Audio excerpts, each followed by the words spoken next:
This is Diana Sullivan in Austin, Texas. Today I want to talk a little bit about how to do decreases in ribbing. The way that you do decreases on the ends of your knitting and ribbing is going to depend on the needle arrangement. This is a knit one, purl one, or 1x1 needle arrangement, and I'm actually doing a sample of English rib. Now, I've got a double-eyed transfer tool here, and an easy way to do a decrease, the simplest decrease, is to simply move the stitch on an end from one bed to the other. So the end stitch used to be on the main bed, and now the end stitch is on the ribber, and I'm going to do this on both ends.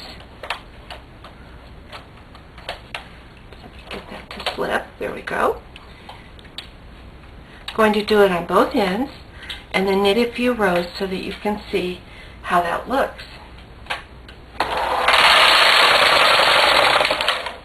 I'm going to do another one after doing a few rows because I want several samples, and of course when you're working on the ribber you don't really see much about what's going on with your knitting until you get it off the machine.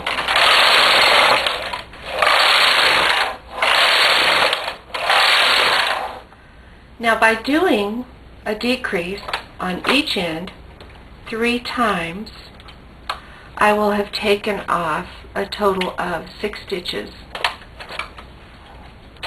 I've done enough of a sample now of that plain decrease, but I want to do a little bit better decrease that you would be much more likely to use if you were doing decreases that really show.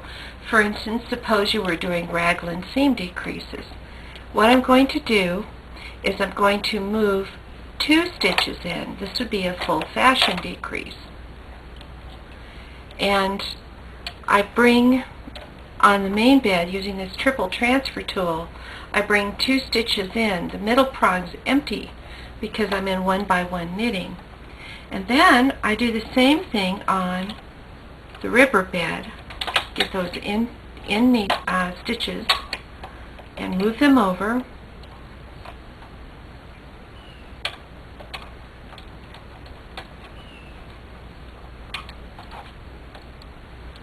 And I'm going to do it on the other end too. Now, every time you do this particular decrease, this full fashion decrease, you have to decrease 2 stitches on the end.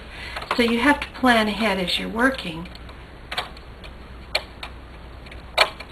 Oops, get that all on there.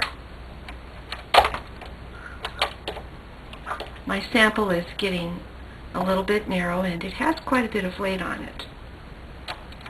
Okay, so I've moved those over, and then I'm going to knit a few rows and do that again. On this next one, I just want to illustrate that you could actually move 3 stitches over if you chose, instead of doing 2. That would make the decrease farther from the edge, and I'm doing that.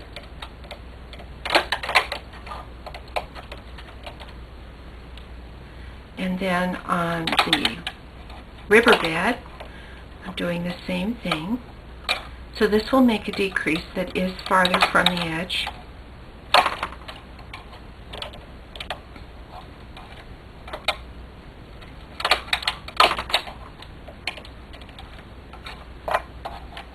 And on the right hand side, I think I'll just do another 2-stitch decrease.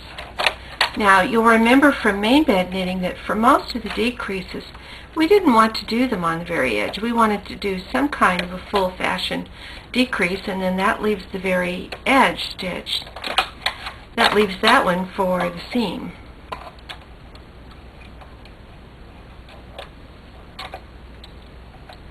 And let me knit a few more rows.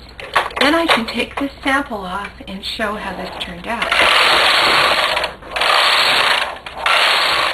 I have several samples of 1x1 decreases that I want to go over. And to begin with, this first decrease on this one is right on the edge. You see a vertical column going up, and then it just vanishes where it is put onto the stitch beside it, and then it comes up a little more, and you see by my finger here the next place where it vanishes, and then coming up to here you see a place where it's vanishing away. So these right here are the decreases on the very edge. These are not very good for real garments because you would have to sew the seam over them, and you would end up with a seam that goes over several ridges and would be a little bit bumpy and unmanageable. Now up here is the first of the full fashion decreases, where I keep this stitch on the very edge, but I decrease just inside it so the seam could go here, and you can see that that's a much more attractive decrease. And then here, this is actually above it.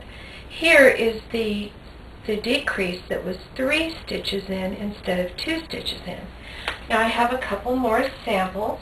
Let me put the next one in front of the camera. Plain 1x1 ribbing, and you can see decreases along the edge. And then right here I did a full fashion decrease, and here I did a full fashion decrease. Finally, here's another sample with the full fashion decreases, and what I did on this sample was I did them a lot farther apart so that they would show a little better.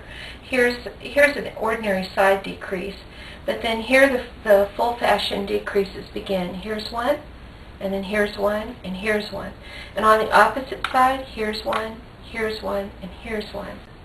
This could be a seam where my finger is, and then you would see this branched ribbed column showing inside the seam, and you'd get a very nice attractive seam that way. Here's a final close-up, and this was how to do decreasing in 1x1 ribbing.